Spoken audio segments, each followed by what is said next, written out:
My name is Derek Watts. I'm the art director on Mass Effect 2, and I work here in BioWare up in Canada in Edmonton. I've been at BioWare for almost 11 years. Oh my God. Yeah, I'm old. Okay. I remember when E3 was fun. That's how, well, as the art director, I get involved at the beginning of the game. I work a lot with Casey Hudson. He's the producer of the game. And what we're trying to do as an art director is get his vision, get it into the game. I'll have lead environment artists, character artists, I cover effects, and even animation. But usually what we do is we start out, we get the story, and we start visualizing it. Ilium is one of the Asari worlds we go to. Miko had done quite a few concepts for this. This one he did pretty quickly, and then this was a really nice one he wanted to do of just kind of the feel of the city of on Ilium. So some of these paintings he does fairly quickly. We'll actually have part of the level in the background, and the level artist might come up and say, "Hey, I'm on this area. Can you do something in about an hour or two?" And he'll quickly paint in some of the structures. And in this one here is just another docking area of Ilium. So for Ilium, the entire planet, you might get maybe a dozen concepts, and that's it for the environments. I have concept artists. I do a bit of concepting myself. Just get rough ideas. We even do these before some of the planets are figured out, just to give the writers ideas. We had the idea for Corliss actually before they had written it in. We based it off this area in India. They're called shipbreakers, and they break down the ships with torches. So we concepted up a whole planet like this, and the writers said, "Hey, that's pretty cool. Let's actually make this part of the planet." An early concept of what we were trying to get across in Corliss, which was this junk world of these gigantic ships and structures that these people were cutting apart for scrap metal. You know, very oily, dirty ground, polluted, rusted. These are some guys like hauling off some of the parts. So these are great for the environment artists to get a visual on what they want to try and do. Even before we start the level, the designers know what we're trying to get across. So we do these very early in the game development.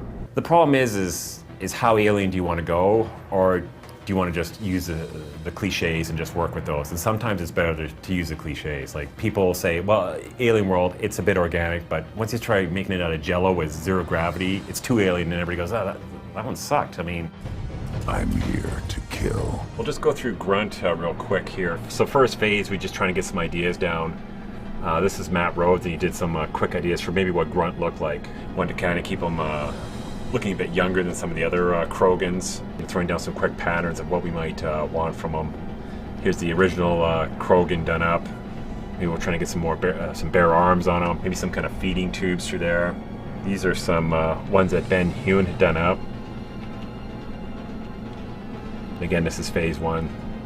Just looking at a different kind of approach.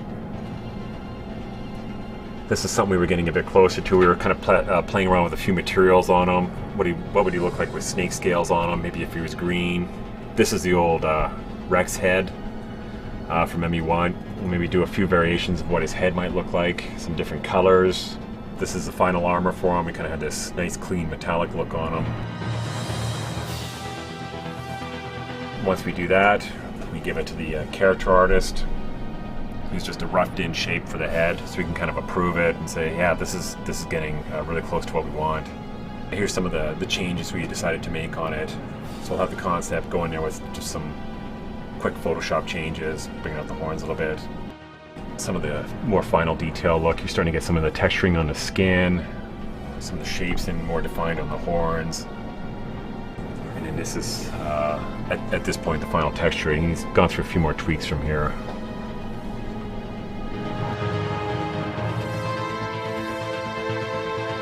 And this is his earlier armor. Eventually went back and made it a bit more silver, dinged it up a little bit. I think a lot of people think it's just about us looking at drawings in the final work and saying, yay, nay, no, redo that, this could be better, and then I just sit at my desk. But it's a lot of walking around, talking to the artists, sitting down with them, making sure everything's going well. You know, it's about getting them motivated, giving them good ideas so they can take off those. I mean, you need something. It's hard to go into somebody and go, well, hey, I need an alien. Just do whatever you want. I mean, they need a bit of feedback from that, so. Don't mistake me for a common soldier. I think we were all surprised about Thane. Thane was written as an alien character, which we thought, hey, that's cool. But then he was also the female love interest. And immediately, that was difficult for us to do.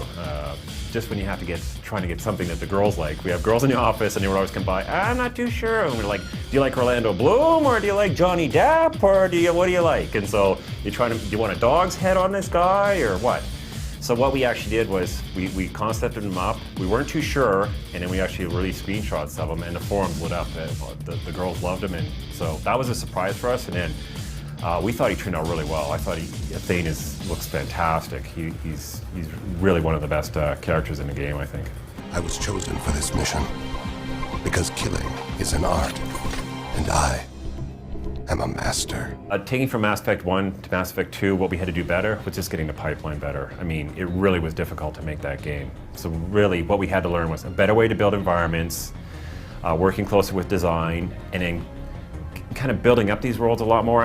If you remember going back to Mass Effect 1, where you were walking around the environments, if you go back there, they were quite empty. It was mostly just the structures, a few people. We need to make it feel like people are living here. More benches and chairs, more lived in, more like it was actually a working environment or world.